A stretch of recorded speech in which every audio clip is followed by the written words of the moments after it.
YouTube, Super Megaforce here with a review of the Power Rangers Dino Charge, Dino Cycle, and Red Ranger, and Blue Ranger, and Black Ranger. There's 3 different versions of these. They are all the same mold, and they all retail for $14.99 at Toys R Us. They might be a little bit cheaper other places when they start hitting there. Word of warning, these are all the same mold. They're all the same Dino Chaser mold. There isn't any sort of differentiations in the mold whatsoever. However, they are different colors. As you can see up here, the Red Ranger includes the yellow and black version. This is the default version that will be in the show. So if you only want the ones that are in the show, you only have to get the one with the Red Ranger. The Blue Ranger includes a silver and gray version. And then the Black Ranger includes a red and silver version, but the silver is on the opposite dinosaur, so they are nice and different and so such. Much appreciated. Cool picture of Kyoto Red, or Dino Charge Red, on the bike, and then shows you how the bike works and all of that fun stuff. If we take a look on the back of the other packages, you can see blue on his bike. They didn't Photoshop the colors or anything like that. It's still just the normal yellow and black bike, and then black on the bike back here for him. So very, very cool. I am looking forward to having a I'm not even going to try to say the dinosaur name, but a nice army of these little dinosaurs by the end of this toy line. So let's get these guys open and take a look. And here we have the Dino Cycles. And as mentioned earlier, there are no Chargers included with these releases. So if you're only collecting the Dino Chargers, then there really isn't a point at looking at these. However, if you do plan on collecting the action heroes, then it might be worth taking a look at. Because as you can see, we do not have the poopy pose figures that we have all come to know and hate. With these cycle releases, we actually, I don't want to say a full-blown, but we have a 5-inch figure here, and it's actually kind of cool. Now, the neck proportions are really strange, and it's not painted well at all. It's got the paint budget of a bike figure, but it is a step in the right direction. We actually have bikes that are going to scale with the 5-inch action heroes, which is great, because they never really did that well before. The head does not move, the waist does not move. We have a simple swivel at the shoulder here and a simple elbow joint, no swivel at the cuff of the glove there, so it's always stuck in this sort of like Lucky Cat pawing pose. And there's no swivel down here at the boot, but there is a simple swivel right there at the hip and a knee joint right there. So very basic articulation. But the fact that they didn't include a moderately articulated figure is nice for the kids, and it does give us a sign that these will be scaled properly to the 5-inch action heroes. So when those do get released, you can pop those on the cycles and have at. So that is always very much appreciated. Now, the figure itself, like I said, is very bland. You got just silver everywhere. The sculpt isn't too bad, outside of that neck issue that really bothers me. But the paint just simply isn't really there. You got the Red Ranger, the Blue Ranger. Again, not really painted all that well. And the Black Ranger, with not much on the back there. So they're pretty crappy figures still, but as I said, it's a step in the right direction. I really wish we could just get figures with the cycles, or don't include figures with the cycles and just give us better cycles. Kind of like the Zords forewent the figures, and now we have better Zords. We kind of need to do that with the cycle. The kids are going to buy the figures anyway, so. Now this is the bike seen in the show. Both these are based off of the Deinonychus. It's kind of like a velociraptor type of dinosaur. And it's actually 2 of these guys. If you split it apart, you've got both of the little Deinonychus. I guess that's Deinonychuses. I don't know. I don't know plurals. But you got 2 of these guys, and they're all hanging out. In Kyoto, one was Dino and one was Chase, and they were 2 different tribes of Deinonychus.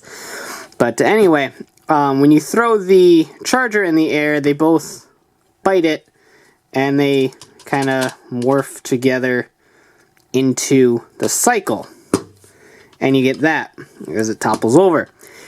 Obviously, there's no charger included, and there's no charger feature here with them biting it.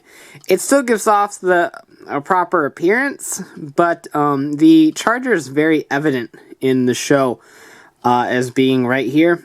So there's a little bit of an accuracy there, which is a little bit of a bummer. I liked that a lot, so I really wish they would have found a way to implement that.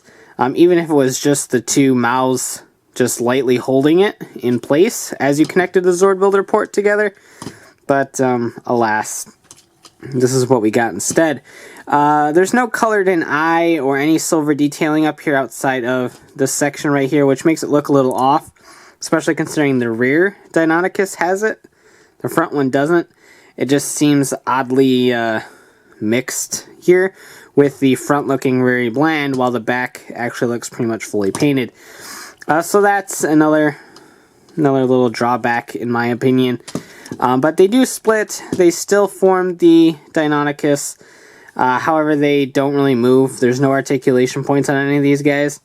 But there is 3 cycles out now, obviously, and 3 more on the horizon. I don't know if they're going to pick something that isn't a Deinonychus, or if they're going to remold the Deinonychus at all. But we'll see what happens with later cycles. But we will have an army of Deinonychus to take over the world. Take a shot every time I said Deinonychus in this review. So if we pop these guys back together, you can take your figure. We will use red for now. And I like to just position his feet up on the paws of the rear Deinonychus. There's another one. And just kind of get his hands onto the handlebars there. And there you go. Just like that. So he's riding the Dino Cycle. I mean, it rolls pretty well. I mean, it's a bike, so it will topple over. But it does roll pretty well. These feet do help kind of brace it if you just wanted to display the bike. These feet do help quite a bit in bracing it. So it'll be interesting to see how the action heroes fit on here. I believe they should fit just fine, given the fact they're even more articulated than this. So we will see how that works. But it's cool that we finally have cycles that work with the action heroes. We haven't had that in quite a while. This is the Dino Cycle that comes with the Blue Ranger, as you can see from the blue accents around here, which is kind of cool. They are the same exact molds, so there isn't anything new there. However, this one is now silver and a sort of a gray color. So you got that instead of the yellow and black. So at least we get different colors. That's kind of neat. And then the Black Ranger comes with, well, it's a gray accent one, not black, so threw that theory out the window. But it comes with a red front and a silver back. Not the gorilla, but a dinosaur instead. So you have that. As a fan of the color red, I really dig the red front for the Deinonychus up here. So we've got 6 little Deinonychus that we can now mix and match. And that's really where the fun of these cycles come from. You can sort of take the red one and combine it with the black one, which is my favorite combination. Get some Heat Joker up in here. I really dig this combination. You can take the 2 silvers and line them up. Just get a big old silver version of the motorcycle. And then the poor leftover guys of the colors I don't like form this one. So you can mix and match all the pieces to create new combinations of Dino Cycles. I really hope the next wave of cycles, which is supposed to be, I think, Graphite, Aqua, and Gold Rangers with their cycles, I hope they're remolded in some fashion, even if it's just the front and maybe the heads of the Deinonychus. I just hope there's a little bit of remolding here, because I don't want to have 6 of the same exact cycle, as fun as colors generally are. Zord Builder-wise, the front Deinonychus has 2 female ports, one here and one there, while the rear one has a male port right there and a female port right there where his bum would be. So you can do minor things with them split apart. It's not a whole lot of fun. But you can snap them together. And so the base form in the instructions want you to take off this piece and flip it around and then plug it back in so it's facing upward, because this gives you some clearance. Pop off this entire arm, and then they just want you to do this.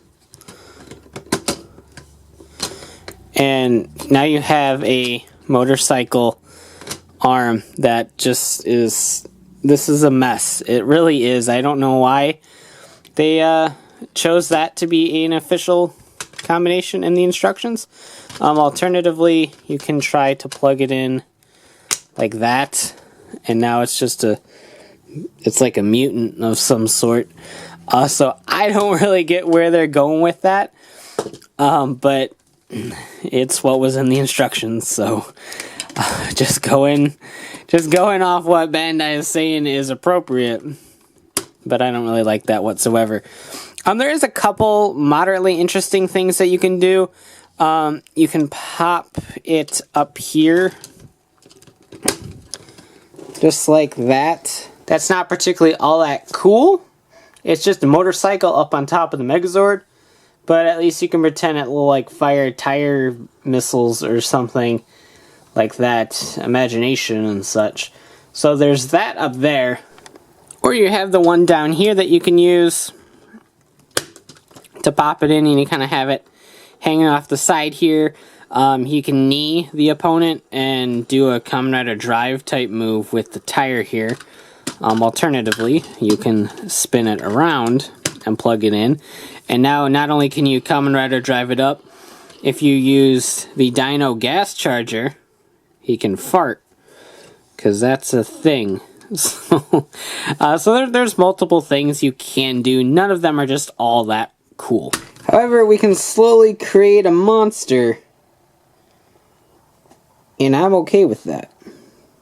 So overall, while there's definitely plus sides to these Dino Cycles, and while there's certainly a step in the right direction over the absolutely abysmal cycles we've gotten in the past, they're still not quite there yet. If they came with a charger that was exclusive of some sort, then it would definitely push the sale for me. But given the fact that it doesn't, it's a pretty easy pass for most collectors. The Japanese version of the bike is pretty hard to get a hold of nowadays, so if you want a bike for your display, I do recommend picking up the Red Ranger Cycle, because you get the one that is in the show. And it will be scaled with the action heroes, so if you plan on collecting those, then certainly it will work perfectly. It should work decently well with SH Figure Arts too, if you have the SH Figure Arts Kyryugers. So keep that in mind. So I can recommend the Red Ranger Cycle just to get the one that's in the show. But to get all three, I really only recommend if you're a full-on collector like me. Other than that, it's a pretty easy pass. The Zord builder system does not save this toy whatsoever. While some of the previous bikes, especially in the Super Megaforce line, looked like blasters and things that you could attach to kind of give it a little bit more of an offensive look, this cycle just doesn't really offer that, so it's more or less just dinosaurs hanging off of dinosaurs, which is what you can watch on Discovery Channel. So, it's a very hard recommendation on this one. While it definitely is a step in the right direction for the cycles, it's not quite there yet, and still got a little bit of work to do. Really looking forward to see if the future cycles are any sort of remolds or not. I really hope they are, because I'd like to build my little dinosaur army in a little bit more of a variant method than repaints. So we shall see. But again, I recommend the red one to get the one in the show. But other than that, they're pretty simple passes unless you just really, really like collecting little dinosaurs. So thanks for watching, take care, and have a great one. Bye.